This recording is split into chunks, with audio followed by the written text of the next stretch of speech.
राजस्थान की राजनीति में एक पुरानी परछाई बार बार लौट आती है। साल 2020 की मानेसर बगावत।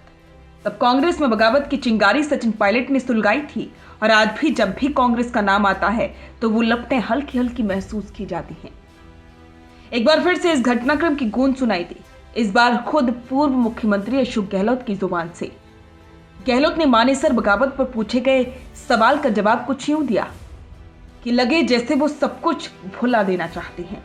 लेकिन राजनीति में यादें इतनी आसानी से धुंधली नहीं होती, खास करके तब जब सवाल हो सत्ता की लड़ाई और अधूरी महत्वाकांक्षाओं का।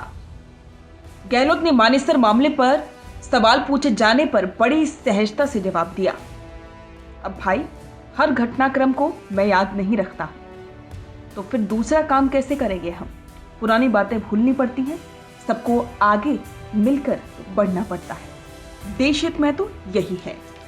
बात तो सही है, लेकिन ये कोई आम बयान नहीं था, ये राजनीतिक संकेत भी था, सीधा उनके उसी पुराने राजनीतिक शिष्य के लिए जिसने एक बार उन्हें सत्ता से उखाड़ फेंकने की कोशिश की थी।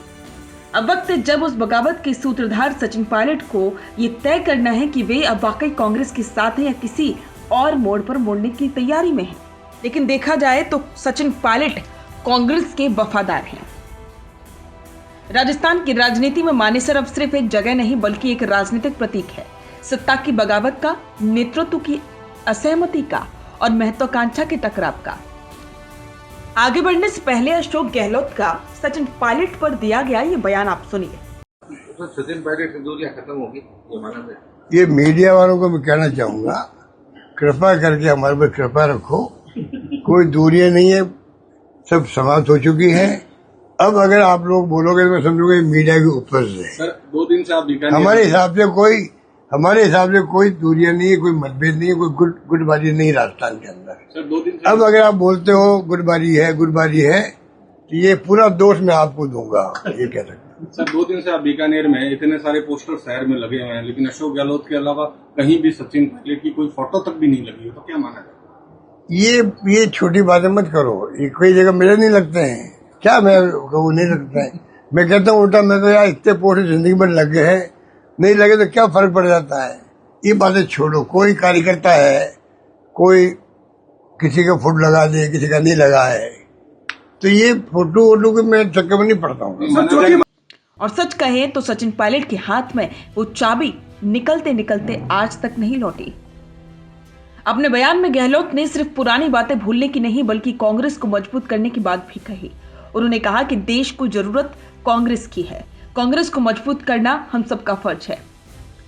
सब अपने मतभेद भूलो, तभी तो जाकर आप देश को बचा पाओगे और लोकतंत्र को बचा पाओगे। ये संदेश गहलोत के सिर्फ कार्यकर्ताओं को नहीं बल्कि पार्टी के उन चेहरों को भी था जिनके दिल में अब भी सत्ता की चिंगारी सुलग रही है। और इस चिंगारी का सबसे बड़ा नाम आज भी सचिन पायलट ही है। राजनीति में सपनों का कोई एक्सपायरी डेट नहीं होता। सचिन पायलट ने भले ही कभी खुले तौर पर दोबारा बगावत नहीं की, लेकिन उनके अभियान, यात्राएं और वक्त वक्त पर दिए गए बयान इस ओर इशारा करते रहे हैं कि वे अब भी मुख्यमंत्री पद की दावेदारी को लेकर पीछे नहीं हटे हैं। उनकी जनसंघर्ष यात्रा, भ्रष्टाचार विरोधी अभियान और युवा नेतृत्व की अपील सीधे तौर पर गहलोत सरकार को चुनौती देने जैसी मानी जाती है।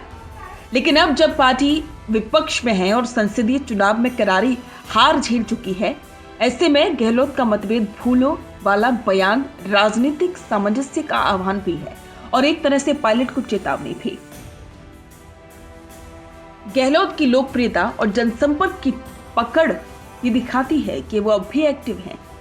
यही वो चीज है जो उन्हें बार बार कांग्रेस आलाकमान का भरोसेमंद बनाती है। वहीं पायलट जो सोशल मीडिया और युवा नेतृत्व के चेहरे माने जाते हैं, लेकिन तब भी वो गहलोत से कहीं ना कहीं पीछे हैं। राजनीति में जवाब सीधे सीधे नहीं मिलते, लेकिन संकेत बहुत कुछ कहते हैं और गहलोत का ये बयान संकेतों से भरा हुआ है। राजस्थान की राजनीति एक बार फिर से करवट ले रही है। अब देखना है कि इस करवट में पायलट को उड़ान मिलती है या फिर सिर्फ प्रतीक्षा।